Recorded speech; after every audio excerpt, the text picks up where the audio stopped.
فضای زیبای طبیعت حسن‌انگیز وطن فضای جالب و دیدنی میدان‌های بانفوذ گوشتین ملی سنتی را زینت دیگر می‌دهد.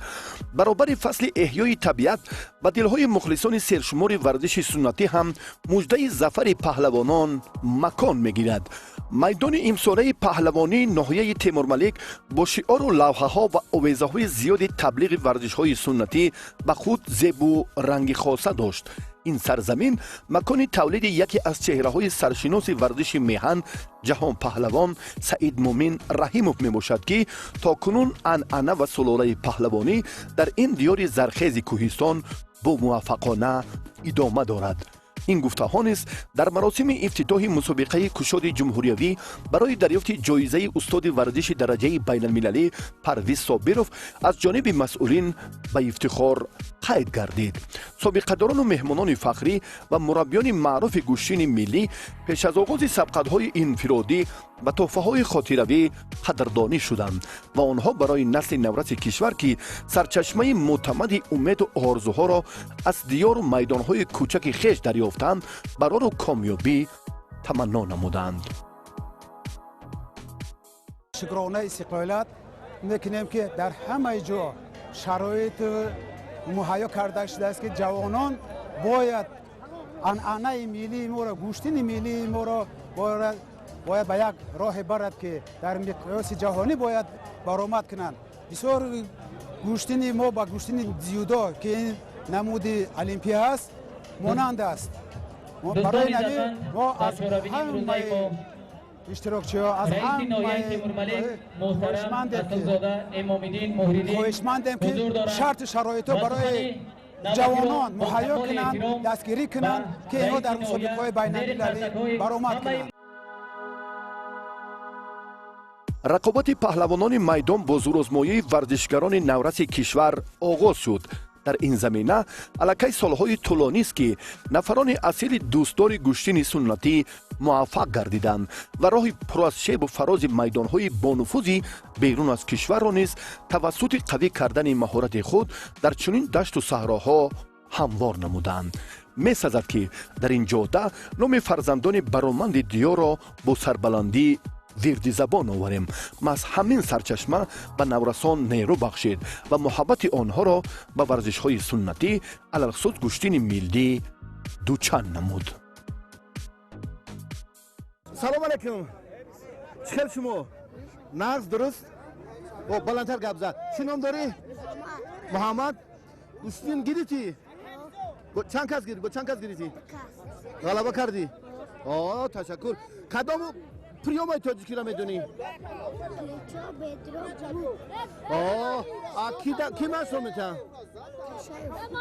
از کدام ناحیه آمدید؟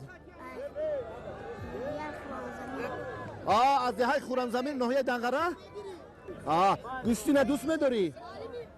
کی مشق میکنی؟ چند سال شد؟ 2 سال. اوزی محمد اگر شما غلبه کنید با یک آدمی که وزن زیاد باشه بعد گوشتین میگیری بعد قطعش نمیگیری بعد تو میدونی که در گوشتین ملی اوزی وزن نیست وقت نیست بعد یک گوشتینگیر زدی اکش برآمد گوشتین میگیری یا نمیگیری؟ اگر کلام باشه نمیگیری. وزنش کلام باشه نمیگیری؟ گوشتین ملی را دوست میداری؟ چی میگویی درباره گوشتین ملی؟ گوشتین ملی را چند سال شد زرموندستم یکم شو جایزه گرفتم در کجا گرفتی؟ در دنگره. این سال؟ بین نورسا ها؟ محمد میداند که تا شکست نخورد از این نبرد تهمتنان همسالش با خواهش خود بیرون برآمده نمیتواند. این است یکی از طلبات گوشتین ملی برای هر یک پهلوان اشتراکی مسابقه. اما محمد در مرحله سیوم ظفر یافتن نتوانست.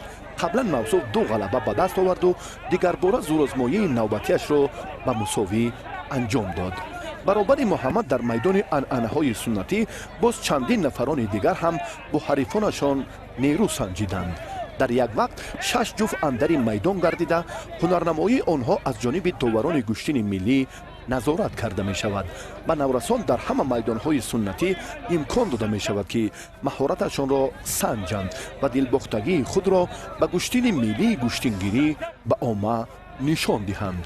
ин тадбир дар ноҳияи Темурмалик низ ба таври васеъ амалӣ гардид.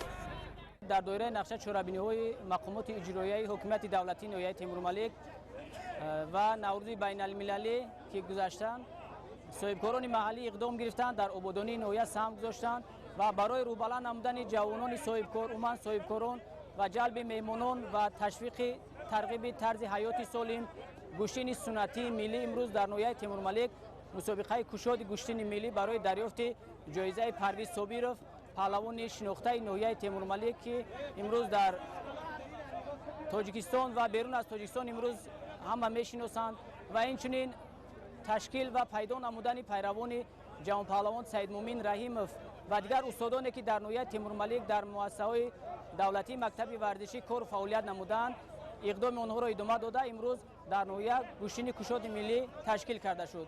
солҳои охир мана 2-3 сол шудааст ки гӯштини миллии тоҷикӣ тараққӣ кардааст. дар ҳамаи ноҳияҳо замонавӣ залҳои гӯштин кушода шудаги бачаҳо ҷавонон фақат гӯштин қатъи машғул доранд. насиб бошад умед дорам ки солҳои наздик бо чемпионои ҷаҳон бисёртар мебирояд ай Тоҷикистон, чунки ватани мо ватани гӯштингирон аст. махсусан ноҳияи Темурмалик ёки ҷорубқул макони паҳлавонон аст. ворис Қаноатов Вань Абдурахмон ноҳияи озодони Рӯдакӣ ҳалол баре ҳозирашта басай бишин ғалабаи шуморо табрик мегӯем. саломат бошед шумо аз ноҳияи Ванҷ. ташаккур ки омадед, саломат бошед, гӯштини хуб гирифтед. анъана аст дар гӯштини миллӣ ки дар гӯштини миллӣ ҳамин тавр анъана аст ки вақте ки паҳлавон ғолиб меояд, аз пушти паҳлавони мағлубшуда нафари дигар меояд. баҳодур, шумо баъди мағлубияти бародаратон гӯштин мегиред? албатта ин розигии шумо розимас мегиред ба баҳодур? саломат бошед. ҳамин анъанаи гӯштини миллӣ албатта бояд дар роиҷ аст. бояд чунин ҳам бошад. вақте ки нафар ғолиб меояд, ҳаққи тарк кардани майдонро надорад, нафари дигар мегирад. хуб, ташаккур. шамшоду исроил ҳарду шумо назди сардовар биед, наздиктар. дар ҳамаи майдонҳои мардумӣ партофтани табақ барои ба ҳам омадани паҳлавонони гаранвазн маъмулу роиҷ аст. ин воситаест ки нафарони шӯҳратёро бидуни гилаву озорҳо ба майдон меоварад. вақте ки табақ ба гӯшаи майдон партофта мешавад, марди сазовори майдон ё ғолиби мусобиқа онро ҳуқуқи гирифтан дорад. дар сурати соҳибӣ кардан, фарди майдон буда ҳаққи баргашт аз муборизаро надорад, хоҳ бародараш бошад, дӯсташ ё ҳамсояш ва ё нафарони дигар. ин анъана то ҳадде таблиғ гардидааст ки аллакай паҳлавонон дар ҳама майдонҳои гӯштин ҷараёни сабқатҳои партофтани табақро бесаброна интизор мешаванд.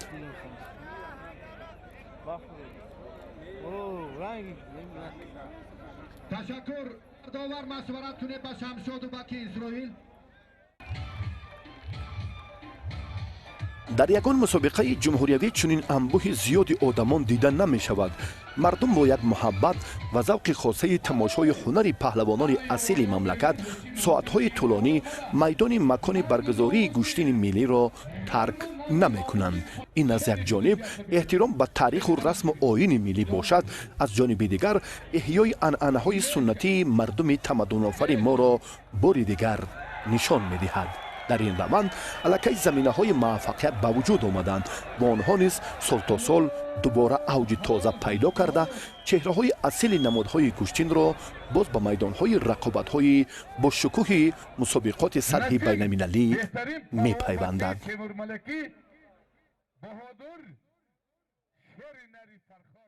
من از خردی به همین ورزش شوق و حوثم زیاد بود.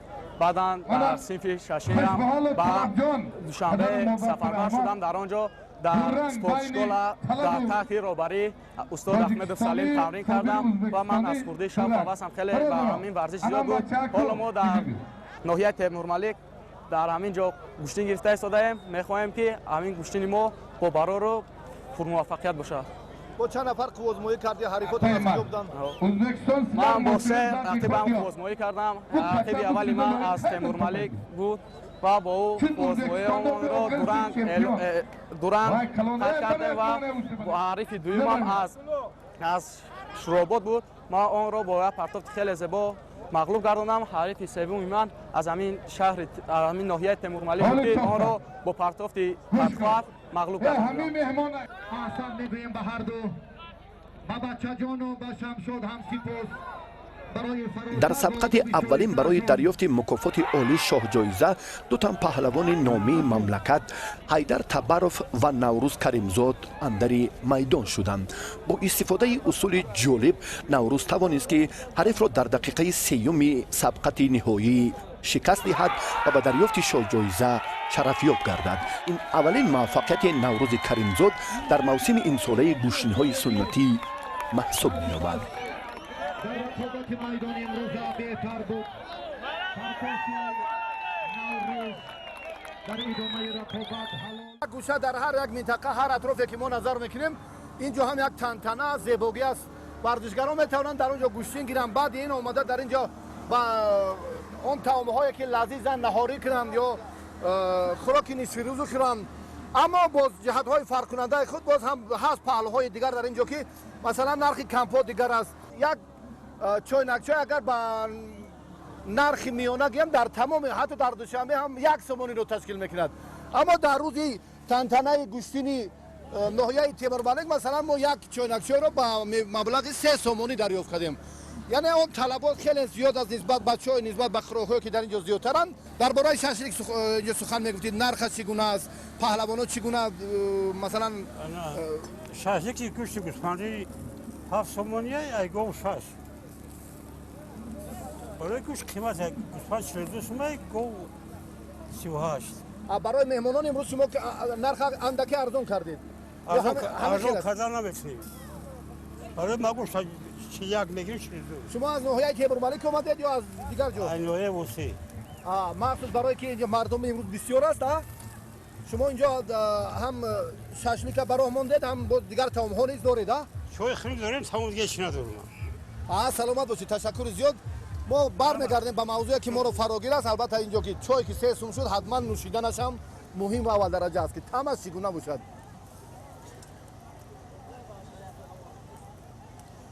اونقدر گرم هم نیست. لذیذتری این بودنش یکم فرصتی است. من فکر میکنم که اینجا پهلوانی که نیرو میسنجد خیلی مونده میشود اینجا میآید و همین طعم‌ها را استعمال میکند و در برابر این هم چای یک لذیذترین. تاجیک به چای هرگز در یگان دور زمان قدم نزد و ما از پهلوانان که خسته و بسیار بیمدار میشوند نوشیدن چای را خود مربیان خیلی سری وقتی توصیه میدهند. طعمش هم خیلی زیبا. تشکر. نرخش هم ارزنده. سلامت باشید. شما از شهر کلوب اومدید؟ از ناحیه حصار. از ناحیه حصار تو به همین مسابقه اومدید؟ برای خدمت رسانی؟ بله. تشکر زیاد. چگونه حالا میزاجون بیشترن کمتر؟ به قدر اون خوبان. نسبت به آن روزهای مقرری امروز البته با سودا کمتر اوج میگیرد. برای کار سلامت باشید. تشکر زیاد. حتی از ناحیه حصار از ناحیه‌های دیگری تابع مرکز هم اینجا هم سوداگران ها نفرانی که با همین کار جاده و ساحه مشغولند به ناحیه تیمور ملک آمدند تا که سودای خود را تیزانند. یک مبلغی البته ضروری هم دسترس کنند. در حضور 40,000 نفر تماشابین اینجا هم باز فکر میکنم که همه میخواهد که بعد از نصف روزی البته باز هم تمام نانشته کند و در جریان رقابت همین سبقت‌های اساسی را تا به شاه جایزه تواند که ببیند. یعنی این محبت را، صداقت را، اعتماد را بار دیگر به گوشتین ملی نشان میدهد. اگر ما با اقربه ساعت نظر کنیم ساعت 11:45 همین روز است که حالا تا به خاتمه سبقت الکی 4 ساعت و 50 دقیقه دیگر لازم است. معرکه رو نمیبینیم میگه идомаи рақобати варзишгарон дар марҳилаи дуюми мусобиқаи гӯштини миллии ноҳияи Темурмалик басо ҷолибу хотирмон буд. паҳлавонони номи Саидҷалол Саидов ва Шамшод Абдуллоев барои мукофоти олии аввалини мусобиқа майдондорӣ карданд. суръати тези сабқат ва маҳорати ҷолиби ду тан паҳлавони шӯҳратёри кишвар ба мухлисон писанд омада бошад ҳам, аммо дар ин дидор доварон ғолибро муайян карда натавонистанд. сипас зурозмоии паҳлавонони дигари кишвар аз қабили Шоҳрух Амирхонов, Саид Мумин Шомуродов, Фирдавс Насимов, Ҳайдар Табаров, Саид Мухтор Асрозода, Кароматуллоҳ Ҳакимов, Фарёд Шайхов, Шакармамад Мирмамадов ва чанде аз варзишгарони кишвари ҳамҷавори мо Узбекистон ба ҷараёни мусобиқаи кушоди гӯштини миллии ноҳияи Темурмалик таъсири дигар бахшиданд.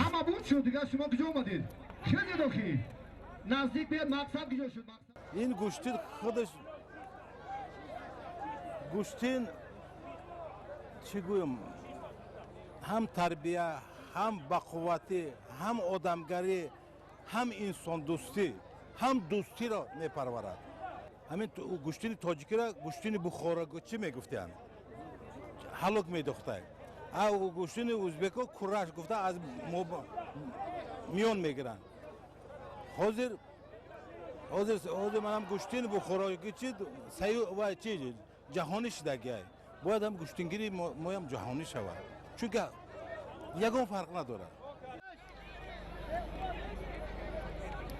پهلوانان ازبکستان باز هم با مهارت و استعداد فوق‌العاده خود دورهای اول مسابقه مذکور را جنبست نمودند. هنرنمایی کرامتالله حکیموف و محمد یوسف ازبکستانی برای برخی از پهلوانان نورز کشور نمونه عبرت بود. با میدان آمدن شاهرخ امیرخانوف و نظام پهلوان ازبکستانی دوباره ثابتگر آن است که امروز توسط مهارت و تمرین‌های دسته‌جمعانه ورزشکاران استعداد خود را صیقل می‌دهند و به نسل نورز عنعنه سنتی را هم تلقین می‌نمایند. در مرحله نیمه نهایی سبقت‌های پهلوانان گرانوزن فردوس نسیموف و سعید مومن شاهنظرов اشتراک نمودند که برابری مهارت فوق‌العاده هر دو را داوران به اینوبت گرفته طبق قاعده عنعنه‌های سنتی نیروسنجی آنها را با نفران دیگر توصیه دادند. در مورد مبارزه دوم مرحله نیمه نهایی وزنگران می‌سازد گفت که سیدجلال سعیدوف نسبت به فریاد شیخوف تجربه بیشتری میدان‌های سنتی را دارا میباشد.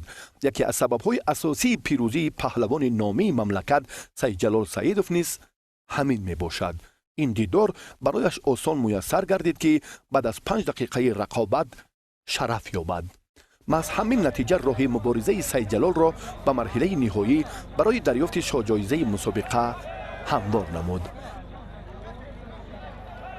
طبق دستور و سپارش‌های اساسگذار صلح و وحدت ملی پیشوای ملت و کشور آباد و آسوده ما امروز ما میتوانیم تمام نقشه چهاربینی‌های خود را عملی نماییم و امروز در فضای تنجی و ثبات ما تشکیل کردیم چنین مسابقه کشاد گوشین ملی را. این نیز یکی از رشد عنعنه‌های ملی، رشد هنرهای مردمی چون که پیشوای ملت تاکید کردند ابراز عقیده میکنند و ما نیز در عمل تطبیق نمودن آنها را کوشش می‌نماییم. دوستی بین خلق‌های ازبک و تاجیک بود که من زیاده از 30-40 نفر پهلوان ازبک آمده اینجا گوشتین گرفتند. های غالب هم برآمدند، مغلوب هم شدند. من به خاطر همه سبقت‌های گوشتین ملی به خاطر دوستی بین خلق‌ها، ملت‌ها، قوم‌ها بسیار با خوب میشد. با آرزو میکنیم که من در آینده با گوشتین‌های ملی بسیار شود. محترم جناب عالی پیشوای ملت ما صاحب ورزش اینقدر دستگیری کسای ما همچون مخلص، همچون تماشابین، همچون ورزشگر حق داریم که سیاستی پیشگرفته جناب عالی را دستگیری کنیم.